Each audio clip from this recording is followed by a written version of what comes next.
नमस्कार, मैं डॉक्टर रजनीश कुमार आप सभी का एक बार फिर से हार्दिक स्वागत करता हूं। यूपीएलटी जीआईसी हिंदी प्री एग्जाम के दृष्टिकोण से हम प्रैक्टिस सेट नंबर 10 के ऊपर आप सभी से चर्चा करेंगे। प्रिय विद्यार्थियों, जैसे ही यह सेट पूरा होगा, आपके सामने 600 से अधिक प्रश्नों का एक संकलन हो जाएगा और हम उम्मीद करते हैं कि जिस तरीके से हमने 600 प्रश्नों पर आप सभी से चर्चा की है, उसमें से आपके काम के 120 प्रश्न मिल जाएंगे। अगर आपने इसके पहले के प्रैक्टिस सेट को नहीं देखा होगा तो जरूर देखिए। हम सिर्फ प्रैक्टिस सेट नहीं कराते हैं, बल्कि उस नेचर को पकड़ने की कोशिश करते हैं जहां से प्रश्न बनते हैं। एग्जाम पैटर्न के दृष्टिकोण से हमने प्रश्नों को कराया हुआ है। कुछ प्रश्न पीवाईक्यू पर आधारित हैं, कुछ प्रश्न मौलिक हैं। तो प्रिय विद्यार्थियों, प्रैक्टिस सेट में भी सब्जेक्टिव तौर से कैसे समझना है, उसके हिसाब से बताने की कोशिश हमारी हमेशा रहती है। तो चलते हैं हम सीधे आज के प्रश्नों पर चर्चा करते हैं। आज का जो पहला प्रश्न आप देख रहे हैं, पूछा गया कि निम्नलिखित में से वह वाक्य छांटिए जिसमें क्रिया विशेषण का प्रयोग किया गया है। यानी कि क्रिया विशेषण का प्रयोग किस वाक्य में किया गया है, हमें बताना है। यहाँ कैसे कैसे लोग एकत्र हुए हैं। वह काली गाय घास चर रही है, मुझसे खट्टा फल नहीं खाया जाता, तुम जी जान लगाकर पढ़ रहे हो। हमें उस वाक्य का चुनाव करना है जिसमें क्रिया की विशेषता बतलाई गई। तो यहाँ पर जो सही जवाब है आपके दिमाग में जरूर आ रहा होगा। बिल्कुल सही जवाब है ऑप्शन डी, तुम जी जान लगाकर पढ़ रहे हो। क्रिया के पहले जी जान लगाना एक तरीके से क्रिया विशेषण के रूप में है। सही जवाब हो गया ऑप्शन डी। और जिस तरीके से हमने पहले प्रश्न को यहाँ पर हल किया है, उम्मीद करते हैं कि आप सभी आगामी यूपीएलटी 6 दिसंबर को होने वाले एग्जाम की तैयारी जी जान लगाकर कर रहे होंगे। प्रिय विद्यार्थियों, बात तो हम करेंगे ही, एक चीज आप सभी को हम बताना चाहेंगे। जब आप सभी से हम चर्चा करें उसके पहले एक कार्यक्रम में हम गए हुए थे, जहां पर आज राजेंद्र जयंती मनाई जा रही थी। वहां पर एक अधिकारी आए हुए थे, उन्होंने बहुत ही अच्छी बात कही कि अगर दुनिया को जीतना है तब दौड़ लगाइए, अगर मंजिल पाना है तो धैर्य रखिए। और ये अंतर्विरोध यहाँ पर है। प्रिय विद्यार्थियों, आपको दौड़ना भी है और साथ में धैर्य भी रखना है। धैर्य रखेंगे तो अनावश्यक गलतियां नहीं होंगी, क्योंकि आपके एग्जाम में निगेटिव मार्किंग भी है। चलते आगे बात करते हैं। अगला जो प्रश्न है, रामचरितमानस की रचना किस भाषा में हुई है। बहुत ही आसान प्रश्न है, लेकिन इसको आराम से बताना है। रामचरितमानस की रचना किस भाषा में हुई है। खड़ी बोली हिंदी, ब्रज भाषा, अवधी, मैथिली। सही जवाब हो गया ऑप्शन सी, अवधी में हुई है। आभ्यंतर का विलोम होता है, बाह्य, अंदर का, मध्य, अभी अभी। आभ्यंतर का विलोम क्या है, हमें बताना है। सही जवाब है ऑप्शन ए, बाह्य। तो एक तरीके से आपको देखना है कि विलोम जो शब्द होते हैं वो एक दूसरे के एकदम जो जिसके लिए बने होते हैं, सटीक होते हैं, वही उसके विलोम होते हैं। ऐसा नहीं कि कुछ का विलोम कुछ हो जाएगा, ऐसा नहीं। आभ्यंतर का बाह्य हो गया। अगर मान लीजिए यहाँ पर बाहर शब्द रहता तो भी बाह्य ही होता, बाहर नहीं होता। बाहर किसका है, अंदर का विलोम होगा। तो इसी तरीके से विलोम को आपको कैच करना है। अगला प्रश्न है, निम्नलिखित वाक्यों से शुद्ध वाक्य चुनिए। चहार दीवारी के पार एक सुंदर इमारत है। उपरोक्त वाक्य का संज्ञान लें। शिक्षणेतर कर्मचारी आज शाम को एकत्र होंगे, यह कार्य अत्यंत महत्वपूर्ण है। तो शुद्ध वाक्य हमें चुनना है। चारों ऑप्शन दिए गए हैं, उसमें से 3 ऑप्शन तो एकदम से गलत है, एक कोई ऑप्शन है जो कि सही है। सही जवाब हो गया ऑप्शन डी, यह कार्य अत्यंत महत्वपूर्ण है। ऑप्शन डी इसका सही जवाब होगा। कई जगहों पर समय को लेकर, ठीक है, कई जगह शब्द अशुद्धि को लेकर गलतियां हैं। अगला प्रश्न है, निम्नलिखित व्यंजनों में से कौन से व्यंजन का उच्चारण तालु से होता है।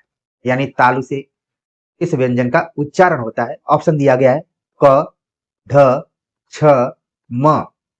तो यहाँ पर उच्चारण स्थान से रिलेटेड आप देख रहे हैं कि हर प्रैक्टिस सेट में कोई ना कोई प्रश्न देखने को मिल जा रहा है। सही जवाब है इसका ऑप्शन सी, जो 6 वर्ण है ये तालु है, यानी जो च वर्ग के जितने भी वर्ण हैं सब तालु के अंतर्गत आते हैं। अगला प्रश्न है, बच्चा शब्द का तत्सम रूप होता है। बच्चे, बालक, वत्स, बाल। तो बच्चा शब्द का तत्सम रूप क्या होगा? यानी बच्चा जो है वो तद्भव रूप है, इसका हमें तत्सम बताना है। सही जवाब हो गया ऑप्शन सी, वत्स शब्द जो है वो बच्चा का तत्सम रूप है। अगला प्रश्न है, ऐसे शब्द जो उच्चारण और वर्तनी की दृष्टि से समान हो पर व्युत्पत्ति तथा अर्थ की दृष्टि से भिन्न हो कहलाते हैं। पर्यायवाची शब्द, समरूप या समुच्चारित शब्द, विपर्याय या विलोम शब्द, उपरोक्त में से कोई नहीं। तो हमें उस शब्द के बारे में बताना है जो उच्चारण और वर्तनी की दृष्टि से तो समान हो पर उत्पत्ति के दृष्टिकोण से और अर्थ के दृष्टिकोण से अलग हो। वो कौन सा शब्द है? सही जवाब है ऑप्शन बी, समरूप या समुच्चारित शब्द। सही जवाब हो गया ऑप्शन बी। ठीक। अगला प्रश्न है, हंस पद विराम चिन्ह का प्रयोग होता है वाक्य पूरा करने के लिए, संकेत देने के लिए, अर्थ स्पष्ट करने के लिए, लिखने में अक्षर छूटने का संकेत देने के लिए। हंस पद आप देख रहे हैं कि आप सभी के प्रैक्टिस सेट में दूसरी बार पूछा जा चुका है, तो आपने इसके चिन्ह को भी आराम से देख लिया होगा। जब हम कोई शब्द लिखते हैं और कोई एक वाक्य लिखते हैं मान लीजिए, और कोई छूट गया उसमें शब्द, तो ऐसे करके फिर उसके ऊपर लिख देते हैं, उसी को हम हंस पद कहते हैं। सही जवाब हो गया ऑप्शन डी, लिखने में अक्षर छूटने का संकेत देने के लिए हंस पद विराम चिन्हों का प्रयोग किया जाता है।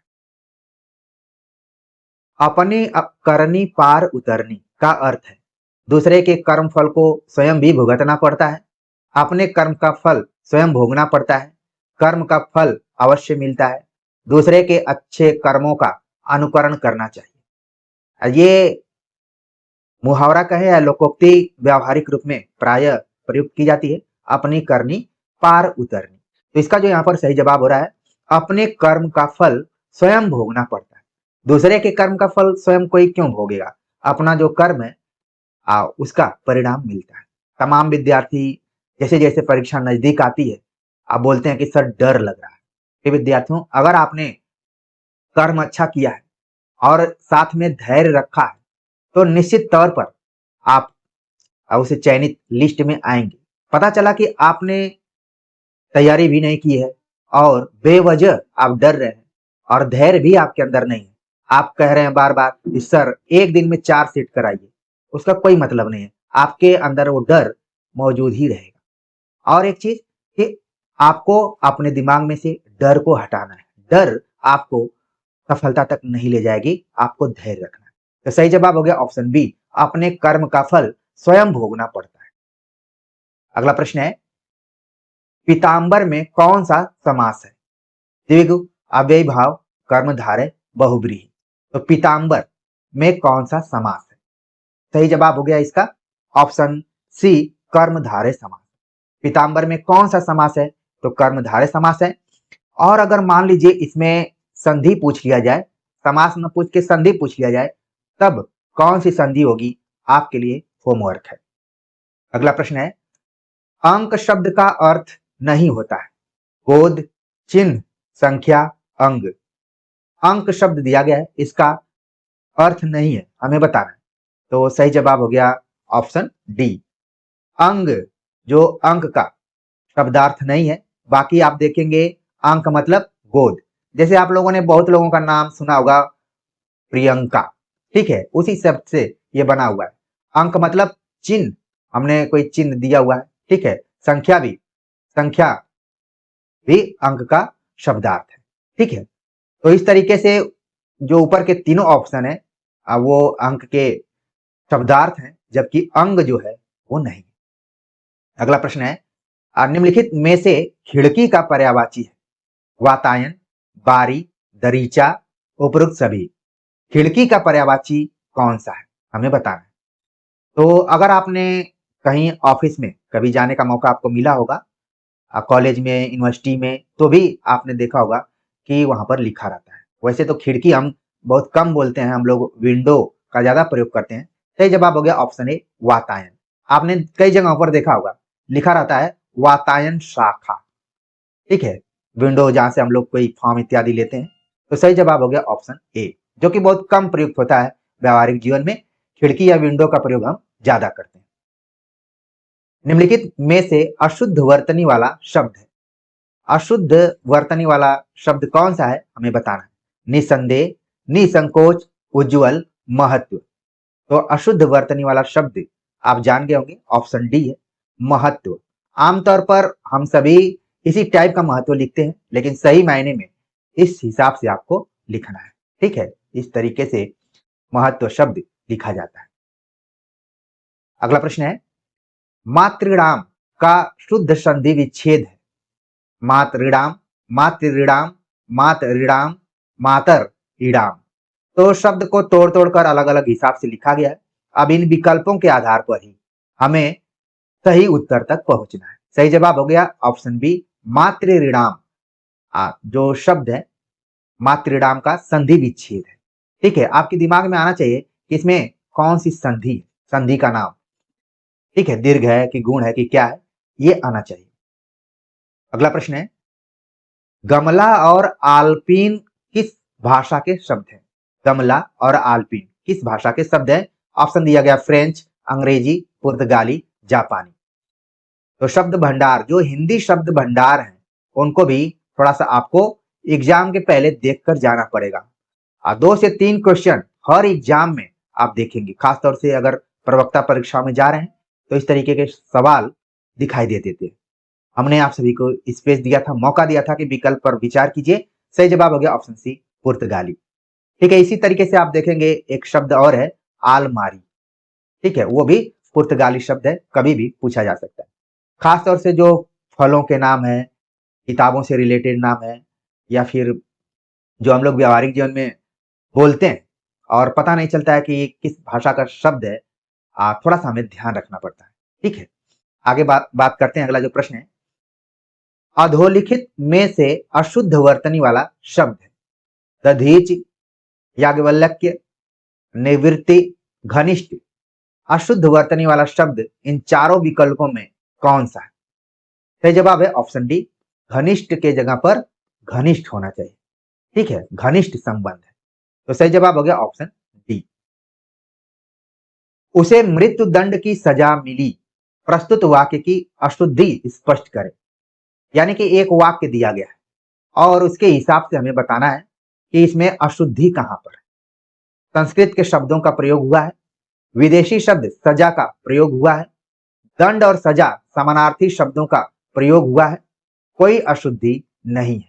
एक तरीके से देखेंगे, ये नए पैटर्न पर आप क्वेश्चन देख रहे हैं। एक वाक्य दे दिया गया और बोला गया कि इसमें से अशुद्ध बताइए। सही जवाब है ऑप्शन सी, दंड और सजा समानार्थी शब्दों का प्रयोग हुआ है। यानी कि शब्दों का यहाँ पर क्या हो गया, अपव्यय हो गया। ठीक है, तो चाहे तो कहा जाए कि उसे मृत्यु की सजा मिली है या उसे मृत्यु दंड मिला है। ठीक है, कोई एक शब्द यहाँ पर होना चाहिए। तो इसी अधिकता के कारण यहाँ पर ये वाक्य अशुद्ध हो रहा है। नॉर्मली बोलने के लिए तो हम लोग कुछ भी बोलते हैं और सामने वाला समझ जाता है। ठीक है, व्याकरण में ही थोड़ा बहुत ध्यान रखना है। और हमने कई बार देखा है, एक आपने व्याकरणाचार्य सुना होगा, पृथ्वीनाथ पांडे जी, फेसबुक पर जुड़े हुए हैं। प्राय आए दिन कुछ न कुछ वो जहां पर त्रुटियां होती हैं और उसको बताते रहते हैं। खासतौर से पेपर को लेकर तो इनकी कड़ी नजर रहती है। अखबारों में भी इनका नाम आपने सुना होगा। हो सकता है कि इनकी पुस्तक आप लोगों के पास होगी भी। अगला जो प्रश्न है, खड़ी बोली हिंदी का अन्य सही नाम है। प्रिय विद्यार्थियों, देखने में प्रश्न बहुत ही आसान है, लेकिन इसका भी उतना ही महत्व है जितना कि 4 लाइन के प्रश्न का है। खड़ी बोली हिंदी का अन्य सही नाम क्या है। भारती, कौरवी, हरियाणवी, हिंदी। सही जवाब हो गया ऑप्शन बी, कौरवी। ठीक है, ऑप्शन बी इसका सही जवाब। अगला प्रश्न है, जो क्रिया अभी हो रही है उसे कहते हैं। अपूर्ण वर्तमान, सामान्य वर्तमान, संदिग्ध वर्तमान, संदिग्ध भूत। जो क्रिया अभी हो रही है उसको क्या बोलेंगे, अपूर्ण वर्तमान। यानी कि पूरी नहीं हुई है, पूरी हो जाएगी तब तो भूत में आ जाएगी, तो इसको कहा जाता है अपूर्ण वर्तमान। सही जवाब हो गया ऑप्शन ए। चरण कमल में समास है, कर्मधारय, बहुव्रीहि, द्वंद्व, तत्पुरुष। चरण कमल, बंदव हरिराई, नाम से आपने पद सुना होगा, उसके हिसाब से हमें बताना है कि इसमें कौन सा समास है। कई बार आप देखते हैं चरण कमल ऐसे लिखा रहता है, ठीक है। इसके हिसाब से रूपक अलंकार के एक उदाहरण के तौर पर आपने जरूर पढ़ा होगा। तो इसका जो सही जवाब हो गया ऑप्शन ए है, कर्मधारय समास है, चरण कमल। नयन का शुद्ध संधि विच्छेद है, नयन शब्द का शुद्ध संधि विच्छेद है ने धन अन, ने धन अयन, न धन अन, नय धन अन। तमाम तरीके से नयन शब्द को तोड़ा गया है, इसका विग्रह किया गया है। तो इसमें सही विग्रह कौन सा है? सही जवाब हो गया ऑप्शन ए, ने धन अन नयन। आप सभी के लिए होमवर्क है कि आखिरकार उस संधि का नाम क्या है जो कि नयन में दिखाई दे रहा है। ठीक, अगला प्रश्न है, साहित्य मीमांसकों ने वीरता के कौन कौन से भेद किए हैं? अगर आप उत्साह नामक निबंध पढ़ेंगे, प्रिय विद्यार्थियों, जब मैंने उत्साह नामक निबंध कहा तो आपके दिमाग में ऑटोमेटिक आ जाना चाहिए कि इसके निबंधकार कौन है। आप लोगों ने जरूर कहीं न कहीं इसको पढ़ा होगा, चिंतामणि भाग 1 में पढ़ा होगा। तो जिस साहित्य मीमांसक की बात की जा रही है कोई और नहीं है बल्कि आचार्य रामचंद्र शुक्ल। एक चीज आपको ध्यान में रखना है, कई बार ये अपने नाम से प्रश्न में आते हैं, कई बार इनडायरेक्ट रूप में आते हैं, अप्रत्यक्ष रूप में आते हैं, यानी कि हर एग्जाम में इनसे सवाल आने ही आने। साहित्य मीमांसकों ने वीरता के कौन कौन से भेद किए हैं? ऑप्शन दिया गया, युद्धवीर, दानवीर, दयावीर, कर्मवीर, धर्मवीर, अध्यवसायी और ईमानदार, सूरवीर और परिश्रमी। तो कौन कौन से भेद किए गए हैं? सही जवाब हो गया ऑप्शन ए, युद्धवीर, दानवीर और दयावीर। 3 तरीके के वीरों की चर्चा की गई। ठीक है, तो इसका जो सही जवाब हो गया ऑप्शन ए हो गया। अगला प्रश्न है, उत्साह के भेद किस आधार पर किए गए? उत्साह के आधार पर, दुर्बलता के आधार पर, पीड़ा या आघात के आधार पर, कष्ट या हानि के भेद के आधार पर। तो इसका जो यहाँ पर सही जवाब है ऑप्शन डी है, कष्ट या हानि के भेद के आधार पर हम उत्साह के भेद को कर सकते हैं। वहां पर पता चलेगा कि इन दोनों भावों के आधार पर उत्साह किस तरीके से आपके सामने आ रहा है। अच्छा, बहुत सारे बच्चों के दिमाग में आ रहा होगा कि क्या ये सब सिलेबस में है? अगर आपने पढ़ा होगा रस, प्रिय विद्यार्थियों, कहीं ना कहीं कनेक्शन है इसका। ठीक है, इन्हीं प्रश्नों से तो आपके प्रश्न पत्र थोड़े बहुत कठिन हो जाते हैं। ठीक है, ये ऐसे 2-4 ऐसे क्वेश्चन रहते हैं जो आपको हतोत्साहित करने की कोशिश करते हैं। यहाँ पर उत्साह की बात हो रही है, ऐसे प्रश्नों को देखकर आप थोड़े से परेशान हो जाते हैं। इसलिए हमने जानबूझकर इन प्रश्नों को यहाँ पर रखा हुआ है ताकि आपके धैर्य की भी परीक्षा ली जाए और आपके जो भी शांत चित्त है उसका भी हम परीक्षण कर सकें। आगे बात करते हैं, अगला जो प्रश्न है, मसृण का विलोम है। मसृण का विलोम क्या है? कम, रुक्ष, साबुत, गाफिल। तो मसृण का मतलब क्या है? मुलायम। पहले इसका अर्थ आप समझेंगे तो तुरंत आप बता देंगे कि क्या होगा। रुक्ष का मतलब है कठोर या फिर सूखा, सूखा रूखा, इस टाइप से। तो सही जवाब हो गया ऑप्शन बी। ठीक है, रुक्ष, मसृण का विलोम क्या है? रुक्ष है। तो बहुत सारे बच्चे विद्यार्थी इसको ऐसे नोट भी कर लिए होंगे याद करने के लिए कि जैसे एग्जाम में हम मसृण देखेंगे और विलोम पूछा जाएगा तो कोई विकल्प हम नहीं पढ़ेंगे, जिसमें रुक्ष लिखा रहेगा उसी को आराम से हम बोला कर देंगे। अगला प्रश्न है, चंद्रमा तथा ब्राह्मण के लिए एक शब्द है, सोम, द्विज, वर्ण, श्रेष्ठ। तो कौन सा वो इकलौता शब्द है इन विकल्पों में जो कि चंद्रमा के लिए भी प्रयुक्त होता है और ब्राह्मण के लिए भी प्रयुक्त होता है? तो वो शब्द है ऑप्शन बी, द्विज। द्विज हम चंद्रमा को भी बोलते हैं और द्विज ब्राह्मण को भी बोलते हैं। सही जवाब हो गया ऑप्शन बी। अधोलिखित किस वाक्य में अकर्मक क्रिया है? रामू खाना खा रहा है, चालक गाड़ी चलाता है, श्याम हंसता है, मां स्वेटर बुनती है। तो कौन सा ऐसा वाक्य है जिसमें कोई क्रिया नहीं हो रही है बल्कि अकर्मक, कोई कर्म नहीं किया जा रहा है, क्रिया हो रही है लेकिन कर्म पर प्रभाव नहीं पड़ रहा है? कौन सा वाक्य है? तुरंत आपके दिमाग में आ गया होगा कि जी बिल्कुल सही जवाब है ऑप्शन सी, श्याम हंसता है। यानी कि एक चीज ध्यान रखिए कि अगर कोई व्यक्ति हंस रहा है तो वो अकर्मक क्रिया कर रहा है, और सो भी रहा है तो भी अकर्मक क्रिया है। जैसे बच्चा सोता है, वो चुपचाप सो रहा है, यानी कि सकर्मक जो क्रिया है उसको हम जब उसमें कर्म आपको दिखाई देगा। जैसे रामू क्या कर रहा है, खाना खा रहा है। चालक क्या कर रहा है, गाड़ी चला रहा है। माँ क्या कर रही है, स्वेटर बुन रही है। तो ये सब तो सकर्मक हो गया। बाकी ऑप्शन सी जो है वो अकर्मक क्रिया है। अगला प्रश्न है, निम्नलिखित में तद्भव शब्द है, अग्नि, पुष्प, शलाका, 14। तद्भव शब्द हमें बताना है कि कौन है। यानी कि 4 ऑप्शन दिए गए, उसमें से 3 ऑप्शन जो है वो तत्सम में है, लेकिन एक कोई है जो तद्भव है। सही जवाब हो गया ऑप्शन डी, 14। ठीक है, इसको हम देखें, चतुर्दश इसका सही तत्सम होगा। बाकियों को आप देखेंगे कि तत्सम है, कोई आग का है, कोई फूल का है, कोई शलाका का है। ठीक है, तो ये तत्सम हो गए। बाकी आप देख रहे हैं तद्भव जो है ऑप्शन डी। अगला प्रश्न है, पगड़ी रख घी चक लोकोक्ति का अर्थ है, मान सम्मान से ही आनंद, जीवन का आनंद है, पढ़ लिख कर भी अनुभवहीन, निर्लज्ज होकर कुछ पाना, बदनामी से बुरा नेक नामी। ठीक है, तो पगड़ी रख घी चक, इसका मतलब क्या होगा यहाँ पर।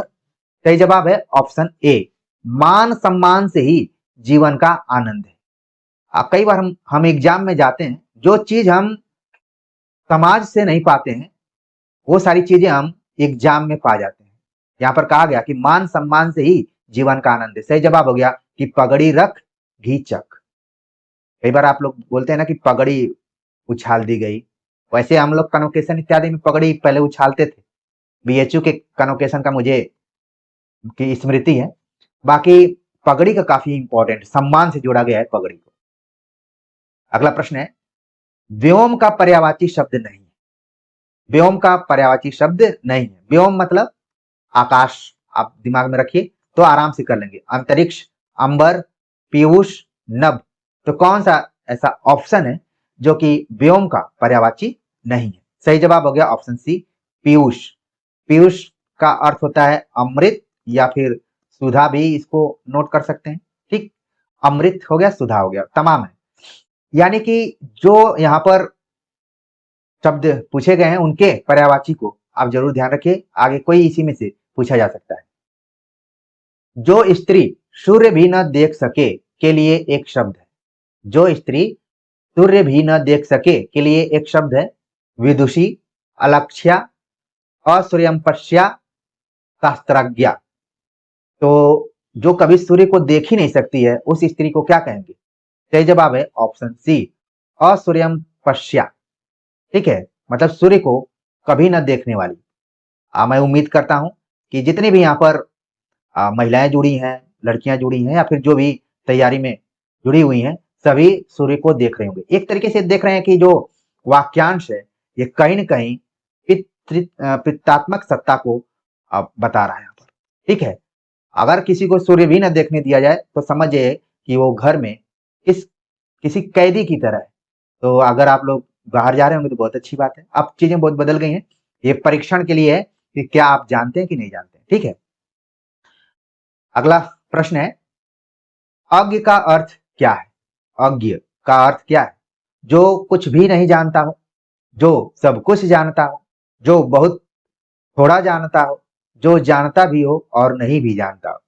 तो यहाँ पर जानता शब्द घूम फिर कर सब में आया हुआ है। तो अज्ञ, ज्ञ का मतलब तो होता है ज्ञानी, बचपन में ही हम लोग पढ़ते थे ग से ज्ञानी। ठीक है, तो अज्ञ मतलब जो कि ज्ञानी न हो, जो कुछ भी नहीं जानता हो उसे हम अज्ञ कहते हैं।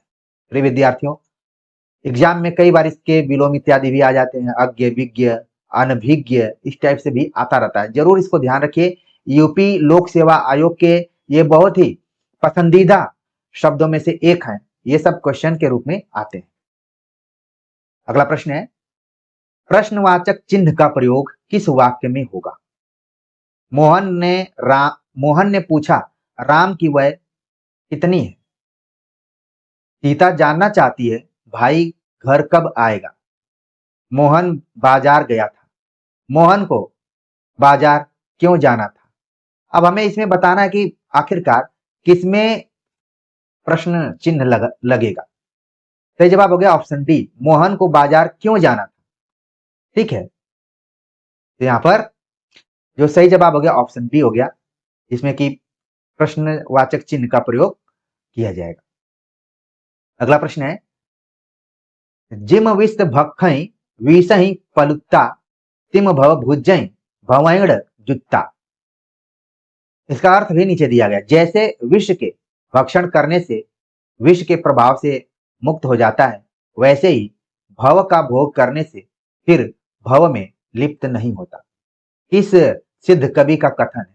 ये आपके लिए नया प्रश्न होगा, बिल्कुल नया प्रश्न होगा आप सभी के लिए। जिम विष भखई विषहि पलुत्ता तिम भव भुजई भवैण जुत्ता।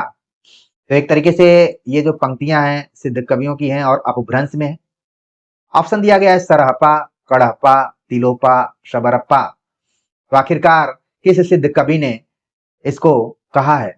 सही जवाब हो गया ऑप्शन सी, तिलोपा नाम के सिद्ध कवि हैं। प्रायः इनकी चर्चा कम की जाती है, लेकिन उन्होंने बहुत बड़ी बात यहाँ पर कही हुई है। अब ये हमने कहाँ से लिया इसको मैं बता देता हूँ। इसका जो बेस है, इसका जो प्राइमरी रिसोर्स है, वो सिद्ध साहित्य। आप लोगों से हमने कम्युनिटी सेक्शन में सवाल पूछा था, सिद्ध साहित्य किसकी रचना है? तो धर्मवीर भारती ने इस पर शोध किया हुआ है। वही धर्मवीर भारती जिन्होंने गुनाहों का देवता, अंधा युग इत्यादि लिखा है वही। कुछ प्यारे बच्चे हैं जो अभी शायद तैयारी में आए हुए हैं, वो पूछ रहे हैं कि डॉक्टर धर्मवीर और धर्मवीर भारती में क्या अंतर है? धर्मवीर भारती जिन्होंने अंधा युग और गुनाहों का देवता और तमाम बेहतरीन उन्होंने रचनाएं दी हैं जो हिंदी साहित्य में, और खासतौर से सप्तक से भी इनका जुड़ाव है। डॉक्टर धर्मवीर जो है ये दलित आलोचक के रूप में जाने जाते हैं और इन्होंने अपनी आत्मकथा इत्यादि भी लिखा हुआ है। ठीक है, एक का हिंदी साहित्य से संबंध है, दूसरे का दलित साहित्य से संबंध है। ये अंतर जरूर ध्यान में रखिए। ठीक, तिलोपा इसको उन्होंने कहा हुआ है। आप आगे के लिए ध्यान रखिए, ना आए प्रश्न तो ज्यादा बेहतर रहेगा, आ जाएगा तो यहाँ के बच्चे लीड कर जाएंगे। अगला प्रश्न है, सिद्ध साहित्य पुस्तक के लेखक हैं राहुल साकृत्यायन, धर्मवीर भारती, हजारी प्रसाद द्विवेदी, माता प्रसाद गुप्त। तो सिद्ध साहित्य, जैसा कि हमने इसके पहले वाले प्रश्न में ही इसका उत्तर बता दिया है। सही जवाब हो गया ऑप्शन बी, धर्मवीर भारती ने लिखा सिद्ध साहित्य। इसमें सिद्धों की संख्या को लेकर काफी इन्होंने रिसर्च किया है, 84 कहीं पर, कहीं 76, कहीं कुछ। ठीक है, अल्टीमेट जो हम लोग सिद्धों की संख्या 84 मानते हैं, और वो सब धर्मवीर भारती के रिसर्च के माध्यम से ही मानते हैं। राहुल साकृत्यायन ने भी सिद्धों पर काफी काम किया है। इनकी पुस्तक है हिंदी काव्य धारा, आप लोगों ने जरूर पढ़ी होगी, आप सवाल आता रहता है। तो राहुल साकृत्यायन ने भी काम किया, लेकिन सिद्ध साहित्य नाम से जो पीएचडी की गई है, और पीएचडी धीरेन्द्र वर्मा को ये बुक उन्होंने समर्पित की है, डॉक्टर धर्मवीर ने। इसलिए इनके नाम के पहले डॉक्टर भी लगता है, कई जगहों पर नहीं भी लगता। ठीक है, धीरेन्द्र वर्मा, खासतौर से इनका संबंध इलाहाबाद विश्वविद्यालय से था, तो वहां से इन्होंने पीएचडी की है। तो ये चीज ध्यान में रखिए। आगे बात करते हैं, अगला जो प्रश्न है, पवारी बोली किसकी उपबोली है? अब्रज भाषा, बुंदेली, बघेली, भोजपुरी। पवारी बोली किसकी उपबोली है? सही जवाब हो गया ऑप्शन बी, बुंदेली की। ठीक है, मलिक मोहम्मद जैसी की प्रेम कविता के लेखक हैं ग्रियर्सन, रामचंद्र शुक्ल, वासुदेव शरण अग्रवाल, पुरुषोत्तम अग्रवाल। तो मलिक मोहम्मद जैसी की प्रेम कविता के लेखक कौन है? सही जवाब हो गया ऑप्शन ए, ग्रियर्सन। निम्नलिखित में से कौन सा ग्रंथ, हंसपद हमने लगा दिया यहाँ पर, निम्नलिखित में से कौन सा ग्रंथ हिंदी साहित्य के नव सर्वोत्तम कवि का समालोचना ग्रंथ है?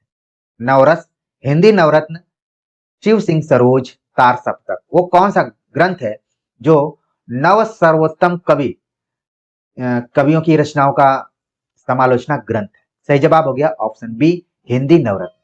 आपके दिमाग में भी आ रहा होगा कि हिंदी नवरत्न के रचयिता कौन है।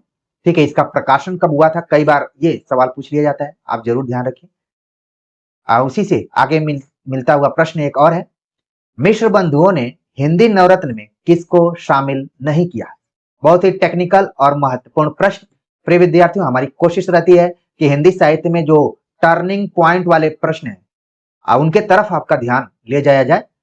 बाकी तो हम चाहते तो 150 प्रश्नों की सीरीज लेकर आते, लेकिन आप कम पढ़िए, ठोस पढ़िए, टुकड़े टुकड़े में पढ़िए, छोटे छोटे अंशों को पढ़िए। आप एग्जाम में तो खुद 150 प्रश्नों का मुकाबला करेंगे और कोशिश करेंगे कि 100 प्रश्न सही हो जाए। बातों ही बातों में आपने उन हिंदी नवरत्न कवियों को याद कर लिया होगा जिनको कि हमने शॉर्ट वीडियो में लगाया हुआ है। ठीक है, ऑप्शन दिया गया कबीरदास, सूरदास, तुलसीदास, केशवदास। सही जवाब हो गया ऑप्शन ए कबीरदास। इस कबीरदास को उन्होंने नवरत्न कवियों में नहीं रखा है। सूरदास को रखा है, तुलसीदास को रखा है, केशव दास को रखा है, चंद बरदाई को रखा है। ठीक है, फिर इसके बाद यहाँ पर देव को रखा हुआ है, फिर इसके बाद रखा हुआ है बिहारी को। ठीक, मैं क्रम से नहीं बता रहा हूं, इस पे आपको बस ध्यान रखना है कि कौन कौन है। आभूषण है, ठीक, फिर इसमें मतीराम है, मतीराम, ठीक है, और नौवे में है हरिश्चंद्र। ठीक, तो इस तरीके से कुल नवरत्न जिनको कहा जाता है वो यहाँ पर है। ठीक है, तो इनको ध्यान रखिए आगे के एग्जाम के दृष्टिकोण से। हिंदी नवरत्न में कबीरदास को शामिल नहीं किया गया। और आप देखेंगे कि आचार्य रामचंद्र शुक्ल ने जो कबीरदास को थोड़ी सी कम जगह दी है या फिर कम उन पर ध्यान दिया है, वो कहीं ना कहीं मिश्र बंधुओं से प्रभावित थे। आपने उस वाक्य को याद कर लिया होगा कि शुक्ल जी ने एक जगह माना है कि कवियों का जो विवरण उन्होंने लिया हुआ है वो मिश्र बंधु विनोद से लिया है। तो मिश्र बंधु विनोद में जो लिया है वो तो ठीक है, हिंदी नवरत्न का भी थोड़ा बहुत प्रभाव था और कबीर पर जिस तरीके से मिश्र बंधुओं ने कम ध्यान दिया था उसी तरीके से शुक्ल जी ने भी ध्यान कम दिया था। हालांकि अपने अंतिम समय में वो कबीर पर कुछ अच्छी किताब लिखने का प्रयास कर रहे थे लेकिन उसको पूरा नहीं कर पाए। तो चीजें हैं, यहाँ पर हमने थोड़ा सा टाइम लिया है चीजों को समझाने के लिए। उम्मीद है कि आप समझ गए होंगे। अगला बहुत ही चिर परिचित उत्तर प्रदेश लोकसभा आयोग का प्रश्न है कि मिश्र बंधुओं में कौन नहीं है। गणेश बिहारी मिश्र, श्याम बिहारी मिश्र, सुखदेव बिहारी मिश्र, कृष्ण बिहारी मिश्र। तो ऊपर के जो तीनों नाम हैं वो सब मिश्र बंधुओं के नाम हैं और जो चौथा ऑप्शन है डी ऑप्शन है मतलब कृष्ण बिहारी मिश्र, ये भी आलोचक रहे हैं लेकिन इनसे अलग है। इनका संबंध दूर दूर तक इन लोगों से नहीं। यानी मिश्र बंधुओं में जब भी बात की जाएगी तो गणेश बिहारी की बात की जाएगी, श्याम बिहारी की और सुखदेव बिहारी की। कृष्ण बिहारी एकदम से अलग है। तो ये प्रश्न एक तरीके से यूपी लोक सेवा आयोग का काफी पसंदीदा प्रश्न है। अगला प्रश्न है रामानंद के शिष्यों में शामिल नहीं। पिछले प्रैक्टिस सेट में हमने रामानंद के 12 शिष्यों की चर्चा की थी और किस ग्रंथ में इसकी बात की गई है इसके बारे में भी हमने बात की थी। अब उन 12 में कौन नहीं? कबीर, पीपा, रैदास, कृष्णदास। तो आप आराम से इसको बता देंगे। सही जवाब हो गया ऑप्शन डी कृष्णदास जो है वो रामानंद के शिष्यों में नहीं है बल्कि वो अष्टछाप से जुड़े हुए। अगला प्रश्न है काफी मौलिक और तकनीक से भरा हुआ प्रश्न। आचार्य रामचंद्र शुक्ल ने तुलसीदास के 12 ग्रंथों में 5 को बड़े ग्रंथों में रखा है, उसमें शामिल नहीं। दोहावली, रामचरितमानस, गीतावली, बरवे रामायण। तो 5 बड़े ग्रंथों की चर्चा आचार्य रामचंद्र शुक्ल ने की हुई है तुलसीदास के प्रसंग में। आपको प्रसंग याद आ गया होगा और साथ में हमारे द्वारा लिखित वस्तुनिष्ठ संकलन वाली पुस्तक भी आपके दिमाग में आई होगी कि हाँ हमने उसमें पढ़ा है। सही जवाब हो गया ऑप्शन डी बरवे रामायण। ठीक है, बरवे रामायण जो है वो 7 छोटे छोटे जो रचनाएं उसमें है। 5 बड़ी में दोहावली, रामचरितमानस, गीतावली, विनय पत्रिका एक रचना जो कि तुलसीदास की काफी फेमस। ये भाषा को लेकर इससे सवाल पूछा जाता है। ठीक है, तो ये भी बड़े ग्रंथों में शामिल है। ठीक, बरवे रामायण छोटे ग्रंथों में है। बरवे रामायण हमने विकल्प में इसलिए भी दिया है कि ये एक कवि से प्रभावित होकर लिखा है, रहीम। रहीम की वो कौन सी रचना रही है जिसे प्रभावित होकर तुलसीदास ने बरवे रामायण लिखा। और इसमें जो बरवे है वो एक छंद का नाम है और उसके लक्षण क्या है ये सारी चीजें आपके दिमाग में आनी चाहिए। नहीं आ रही हैं तो थोड़ा सा अपने नोट्स को आप देखिए, अपने दिमाग को झकझोरिए और थोड़ा सा मेहनत कीजिए। बताने के लिए हम पूरी चीज यहाँ पर बता सकते हैं, हमने ऑलरेडी पहले बताया भी है हिंदी साहित्य का इतिहास पढ़ाते। तो हमारा फर्ज बनता है आप सभी का टेस्ट लेने का भी। आगे बात करते हैं। अगला जो प्रश्न है शिव सिंह सरोज में तुलसीदास के कितने ग्रंथों का उल्लेख है? शिव सिंह सरोज जिसमें आप जानते हैं कि कुल 1000 कवियों का संकलन है और शिव सिंह सेंगर ने इस ग्रंथ को लिखा। ठीक है, तो ये उन्होंने तुलसीदास के ग्रंथों की चर्चा की है कि इतने ग्रंथ हैं। ऑप्शन दिया गया है 8, 10, 12, 14। सही जवाब हो गया ऑप्शन बी 10 ग्रंथों की चर्चा शिव सिंह सरोज में तुलसीदास के ग्रंथों के रूप में की गई है जबकि आचार्य रामचंद्र शुक्ल ने इनके 12 ग्रंथों की बात की है। अगला प्रश्न है, भरत मुनि के रस सूत्र की व्याख्या किसने नहीं की है? जैसा कि आप जानते हैं भरत मुनि ने रस सूत्र दिया हुआ था, विभावानुभाव व्यभिचारी संयोगाद रस निष्पत्ति, तो उसकी व्याख्या आगे चलकर 4 लोगों ने की थी, उसमें से इस कौन नहीं? ऑप्शन दिया गया भट्ट लोलट, शंकुक, भट्टनायक, आनंदवर्धन। तो किसने नहीं की? सही जवाब हो गया, बिल्कुल सही जगह पर आप पहुंच रहे हैं। सही जवाब है ऑप्शन डी, आनंदवर्धन। इनके जगह पर होना चाहिए था अभिनव गुप्त। अभिनव गुप्त ने रस सूत्र की व्याख्या की है। प्रिय विद्यार्थियों, आगामी एग्जाम के दृष्टिकोण से भट्ट लोलट का सिद्धांत कौन है उसको ध्यान में रखना है, शंकुक का सिद्धांत कौन है उसको ध्यान में रखना है, भट्टनायक का सिद्धांत कौन है उसको ध्यान में रखना है, और अभिनव गुप्त का सिद्धांत कौन है इसको ध्यान में रखना है। हमने शॉर्ट में लिख दिया है, और ये भी ध्यान रखना है कि साधारणीकरण पर किसने विचार किया, चित्र तरुंग न्याय की बात किसने की, और इन सभी के दर्शन को भी ध्यान में रखना है, कौन किस दर्शन से प्रभावित था। न जाने मेरे अंदर से आवाज आ रही है कि एक सवाल यहां से निश्चित तौर पर आपके प्रश्न पत्र में दिखाई देगा। अगला प्रश्न है, भारतेंदु मंडल के साहित्यकार नहीं। जैसा कि आप जानते हैं भारतेंदु मंडल, द्विवेदी मंडल, ये सब मंडल थे, तो कौन साहित्यकार नहीं है हमें बताना है। बालकृष्ण भट्ट, जगमोहन सिंह, तोताराम, बाल मुकुंद गुप्त। तो सही जवाब है ऑप्शन डी, बाल मुकुंद गुप्त, जो कि द्विवेदी युग से जुड़े हुए थे, और आप जानते हैं कि शिव शंभू के चिट्ठे इन्होंने लिखा हुआ था, और काफी व्यंग्यात्मक लहजे में, और पत्र पत्रिकाओं का भी संपादन किया था। इनसे भी सवाल पूछे जाते हैं। सही जवाब हो गया ऑप्शन डी। निम्नलिखित में से किस कहानी का प्रकाशन सरस्वती पत्रिका में नहीं हुआ? सरस्वती पत्रिका की जब भी बात आती है तो इसके पहले संपादक कौन थे? महावीर प्रसाद द्विवेदी ने इसका संपादन भार कब संभाला और कब तक वो करते रहे? ठीक है, सरस्वती पत्रिका हिंदी भाषा के व्याकरण और उसकी व्यवस्था को लेकर काफी काम की है सरस्वती पत्रिका। तो कौन सी ऐसी कहानी है जो कि उसमें प्रकाशित नहीं हुई थी? ऑप्शन दिया गया इंदुमती, गुलबहार, दुलाई वाली, ग्राम। तो अगर आप लंबे समय से तैयारी कर रहे होंगे और धैर्य रख के आराम से, हड़बड़ाने वाले घबराने वाले नहीं होंगे, डर नहीं रहे होंगे, तो आराम से कुछ देर तक पढ़ेंगे, आप बता देंगे कि ग्राम नाम की जो कहानी थी ये तो इंदु नामक पत्रिका में छपी थी। इस तरीके से इसका जो सही जवाब हो गया ऑप्शन डी हो गया। और बाकी के लिए आप ध्यान रखिए कि इनका प्रकाशन सरस्वती पत्रिका में हुआ था। अगला प्रश्न है, निम्नलिखित में से भाव प्रधान कहानी नहीं है। भाव प्रधान कहानी नहीं है। ऑप्शन दिया गया पंडित और पंडितानी, इंदुमती, दुलाई वाली, 11 वर्ष का समय। जब आप आचार्य रामचंद्र शुक्ल के इतिहास ग्रंथ को पढ़ेंगे, ये सवाल वहीं से पूछा गया है सीधे सीधे।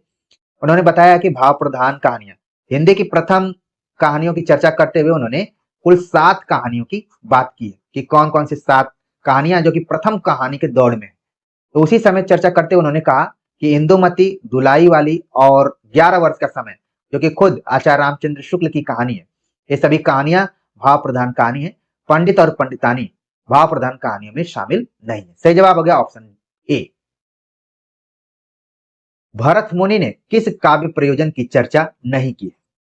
काव्य प्रयोजन की चर्चा बार बार काव्य शास्त्र पढ़ते हुए होती है।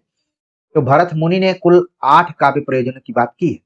उसमें से विकल्प में जो भी काव्य प्रयोजन दिया गया है वो भरत मुनि का नहीं। देखिए प्रश्न कैसे बनते हैं, प्रश्न आपके पढ़े हुए में से ही आते हैं, प्रश्न आएंगे कहां से? लेकिन प्रश्न को और विकल्पों को बहुत ही आराम से पढ़ के आप सही उत्तर तक जा सकते हैं। बातों ही बातों में जो आपको समय मिला था, आप इसका उत्तर लगाकर प्रसन्नचित मुद्रा में बैठे होंगे। ऑप्शन डी इसका सही जवाब है। कांता संहित उपदेश जो काव्य प्रयोजन है वो भरत मुनि का नहीं है, वो किसका है? मम्मट का है। आपको याद आ गया होगा, मम्मट ने भी कुल 6 काव्य प्रयोजनों की चर्चा की है। भरत मुनि ने धर्म की बात की, यश की भी बात की, और लोकोपदेश की भी चर्चा की है। तो तीनों जो काव्य प्रयोजन है भरत मुनि के हैं, और बाकी 5 और काव्य प्रयोजन है, कभी और हम बात करेंगे, लेकिन यहां ध्यान रखना है। अब प्रश्न के मुताबिक ऑप्शन डी इसका सही जवाब है। कांता संहित उपदेश की बात भरत मुनि ने कहीं नहीं की।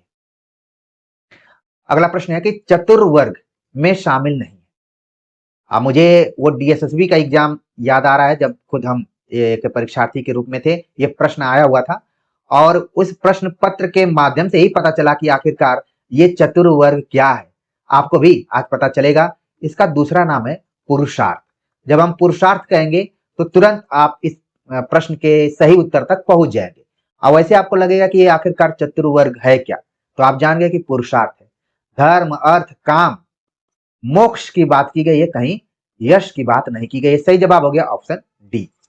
तो प्रिय विद्यार्थियों, आप जो पढ़ते हैं, आप जाएंगे निश्चित तौर पर एग्जाम में बैठेंगे तो 70% आपका पढ़ा हुआ आएगा। 30% में आप सभी थोड़ा थोड़ा कंफ्यूज होंगे, इधर उधर गलत करेंगे, उसी में घबराएंगे उन 30 प्रश्नों को देखकर।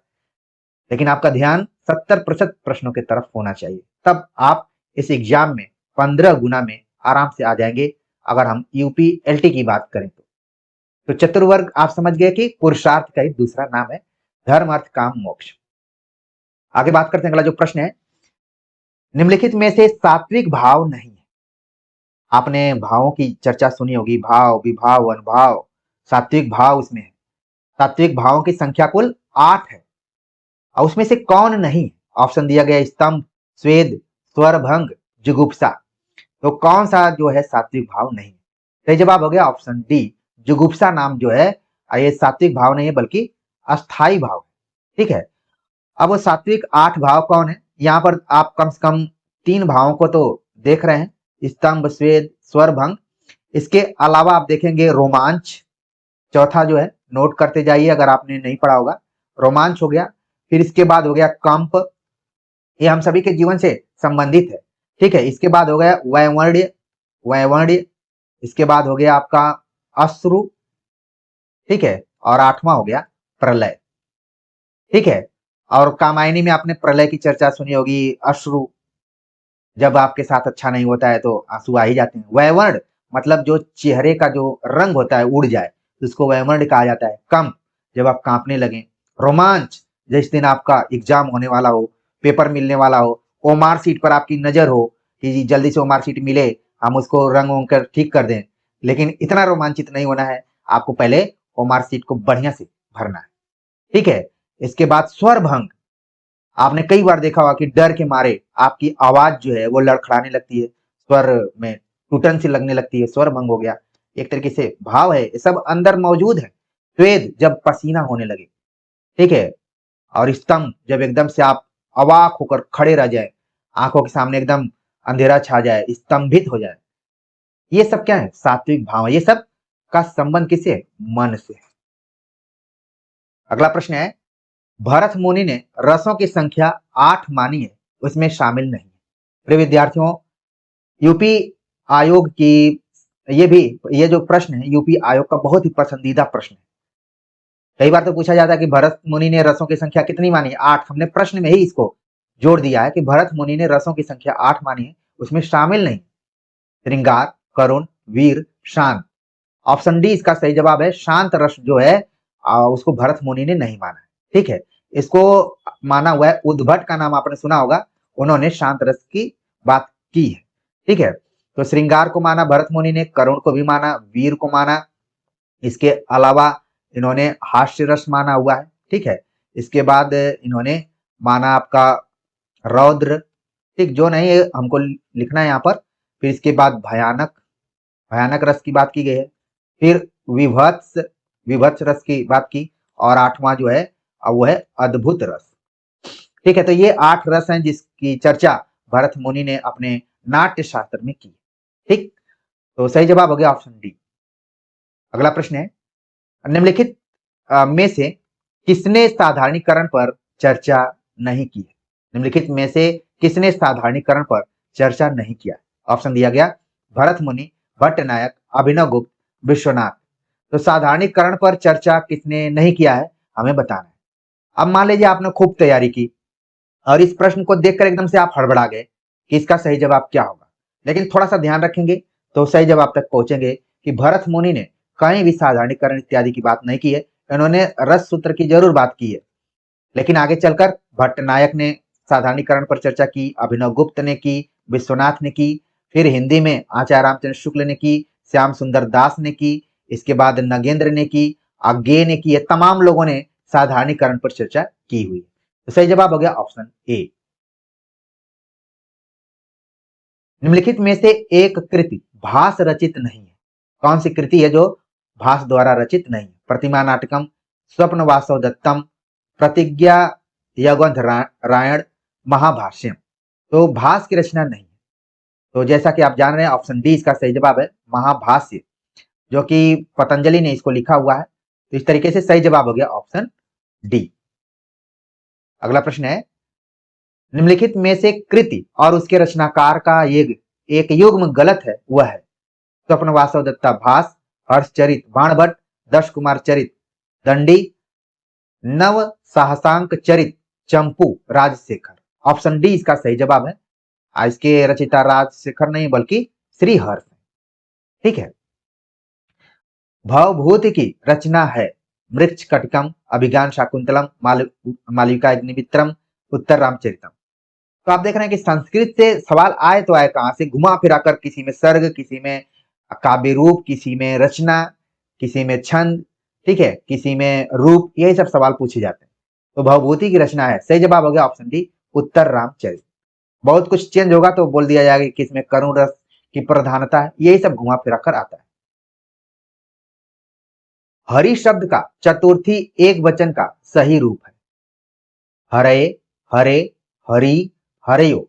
तो हरि शब्द का जो शब्द रूप है, आप जरूर एग्जाम के पहले थोड़ा सा उसको क्लेरिफाई करके जाएंगे, स्पष्ट करके जाएंगे, कंफ्यूज नहीं रहेंगे। ठीक है। तो इसका जो यहाँ पर सही जवाब हो रहा है ऑप्शन ए, हरय। हरि शब्द का चतुर्थी एक वचन में जो शब्द होता है वो है हरय।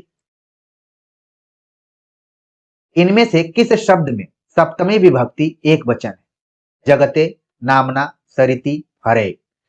तो कम से कम एग्जाम के पहले जो भी यहाँ पर दिया गया है, इनको एक बार जरूर देख कर जाइए। इन्हीं से घूम फिर कर सवाल आते रहते हैं। इस प्रश्न के मुताबिक कौन सा ऐसा शब्द है जिसमें सप्तमी विभक्ति एक वचन है? तो इसका जो सही जवाब है ऑप्शन सी है, सरिति, जो कि सप्तमी एक वचन में यहाँ पर है। ठीक है। अब जगते आप देख रहे हैं, जगते जो है वो चतुर्थी है, इसमें चतुर्थी विभक्ति है। नामना में है तृतीया। ठीक है। और हरे में, हरे में जो हरे शब्द है उसमें आप देख रहे हैं कि पंचमी है और साथ में षष्ठी, जिसको षष्ठी कहा जाता है, और वो भी है। तो इसको नोट कर लीजिए। हो सकता है इसी में से घुमा फिरा कर आगे कोई एक प्रश्न आपको दिखाई दे। अगला प्रश्न है कि बच्चा लड्डू के लिए रोता है का सही अनुवाद। बच्चा जो है, आजकल बच्चे लड्डू के लिए कम रोते हैं, ज्यादातर मोबाइल के लिए रोते हैं। तो हो सकता है यहाँ पर मोबाइल लिख दिया जाए। बच्चा लड्डू के लिए रोता है का सही अनुवाद क्या है? शिशु मोदकम रोदिति, शिशु मोदकाय रोदिति, शिशु मोदकाय रोदिति। ठीक है। शिशु मोदकाय रुदति। तो तमाम तरीके से दिए गए हैं। इसमें दो विकल्प ऐसे दिखाई दे रहे हैं जो कि मुझे समान रूप से ही दिखाई दे रहे हैं। ठीक है। शिशु मोदकाय रोदिति, शिशु मोदकाय रोदिति। ठीक है। तो इसका जो यहाँ पर सही जवाब हो रहा है ऑप्शन सी को। अब इसको क्लिक कीजिए। यहाँ पर हमें लग रहा है कि रोदति शब्द में कुछ यहाँ पर अंतर है। ठीक है। कुल मिला के आपको ये ध्यान रखना है कि मोदकाय शब्द यहाँ पर, ठीक है, मोदकाय शब्द होगा। तो ऑप्शन सी इसका सही जवाब है। अगला प्रश्न है, संस्कृत व्याकरण के अनुसार इनमें से एक ही शब्द शुद्ध है? निरोग, मृत्युपरांत, श्राप, षष्टम। तो संस्कृत व्याकरण के अनुसार कौन सा एक शब्द है जो कि शुद्ध है? तो सही जवाब है ऑप्शन ए, निरोग। अगर आप देखें ये जो मृत्युपरांत लिखा हुआ है, ठीक है, अगर इसको हम तोड़ेंगे तो यहाँ पर तो इसका हो जाएगा, इस तरीके से हो जाएगा। ठीक है। आपके दिमाग में आना चाहिए कि इसमें आखिरकार कौन सी संधि हुई है। श्राप जो शब्द है वो श्राप है, षष्टम शब्द नहीं है। ठीक है, षष्ठ शब्द है। तो इस तरीके से जो शुद्ध शब्द है वो है निरोग। भक्ति आंदोलन को लोक जागरण की संज्ञा किसने दी थी? ग्रियर्सन, रामचंद्र शुक्ल, हजारी प्रसाद द्विवेदी, रामविलास शर्मा। भक्ति आंदोलन को लोक जागरण की संज्ञा किसने दी? सही जवाब है ऑप्शन सी, हजारी प्रसाद द्विवेदी। हजारी प्रसाद द्विवेदी ने भक्ति काल आंदोलन को लोक जागरण की संज्ञा दी। और इसी में काल शब्द अगर हम जोड़ देंगे तो इसकी संज्ञा रामविलास शर्मा ने दी। लोक जागरण काल इसको कहा उन्होंने। ग्रियर्सन ने पूरे भक्ति काल और आंदोलन को स्वर्ण काल के नाम से संबोधित किया। तो ये आंसर ध्यान में रखिए। अगला प्रश्न है, कि तार सप्तक का कवि नहीं है। प्रिय विद्यार्थियों, तार सप्तक से आपके प्रश्न पत्र में क्वेश्चन आने तय हैं। कोई न कोई एक दो प्रश्न वहां पर आप देख सकते हैं। तार सप्तक के कवि नहीं। ऑप्शन दिया गया मुक्तिबोध, माचवे, माथुर, शाही। तो एक तरीके से जो उपनाम है वही हमने यहाँ पर दिया हुआ है, ताकि आप थोड़े से कंफ्यूज हो, थोड़ा माथापच्ची करें उसमें और अपने दिमाग को रबर की तरफ बढ़ाएं। क्योंकि प्रैक्टिस करते करते आपका दिमाग सिकुड़ गया है, थोड़ा सा झंझनाहट के साथ इसको बढ़ाना पड़ेगा। क्योंकि हम कोई एक काम करते हैं प्रतिदिन, तो फिर उसमें बहुत ज्यादा विकास नहीं होता, इसलिए रीडिंग जरूरी है। आप प्रैक्टिस सेट जरूर करिए, लेकिन रीडिंग करते रहिए, एग्जाम के पहले तक रीड करते रहिए, वही काम में आएगा। तो तार सप्तक का कवि नहीं है, सही जवाब हो गया ऑप्शन डी। शाही जो है वो तीसरे सप्तक के कवि हैं। और बाकी आप देखेंगे कि जो तार सप्तक यानी कि जिसका संपादन 1943 में हुआ, प्रकाशन, और उसमें मुक्तिबोध है, माचवे है, गिरजा कुमार माथुर, ये सब है। ऑप्शन डी नहीं है। ठीक, तो प्रिय विद्यार्थियों, हमने एग्जाम के दृष्टिकोण से और अनुमानतः जहां से हिंदी साहित्य में टर्निंग मोड आया है, नई चीजें उभर कर आई हैं, नए तरीके से कही गई हैं, और जहां से ज्यादातर सवाल बनते हैं उनको ध्यान में रखते हुए ये प्रैक्टिस सेट तैयार किया। उम्मीद है कि अभी तक हमने जो 10 प्रैक्टिस सेट करवाए हैं आप सभी के लिए, टोटल 600 प्रश्न हो जा रहे हैं, वो कम नहीं है। अगर आपको 120 प्रश्नों की जरूरत है तो कहीं न कहीं उन सभी प्रैक्टिस सेट से लगभग 60 प्रतिशत सवाल तो आएंगे ही आएंगे, कहीं न कहीं से तो आ ही जाएंगे। आपको घबराना नहीं है, पैटर्न को ध्यान में रखना है। व्याकरण को अच्छा कीजिए, अन्य गद्य विधाओं को थोड़ा सा क्लियर करके रखिए। संस्कृत में जो रिपीटेड क्वेश्चंस हैं वो गलत नहीं होने चाहिए। और बाकी हिंदी साहित्य का इतिहास जितने बेहतरीन तरीके से हमने पढ़ाने की कोशिश की है, एक नहीं बल्कि 4-4, 5-5 इतिहास ग्रंथों का हमने अध्ययन करवाया है, कहीं न कहीं वो काम में आएँगे, हम उम्मीद करते हैं। आज के प्रैक्टिस सेट को लेकर आप सभी के कमेंट का हम बेसब्री से इंतजार करेंगे, और यही उम्मीद करते हैं कि जो कुछ आप पढ़ रहे हैं, जो समय आप दे रहे हैं, उस समय की कीमत हम चुका पाएँ। तो प्रिय विद्यार्थियों, मिलते हैं एक नए टॉपिक के साथ, तब तक के लिए नमस्कार।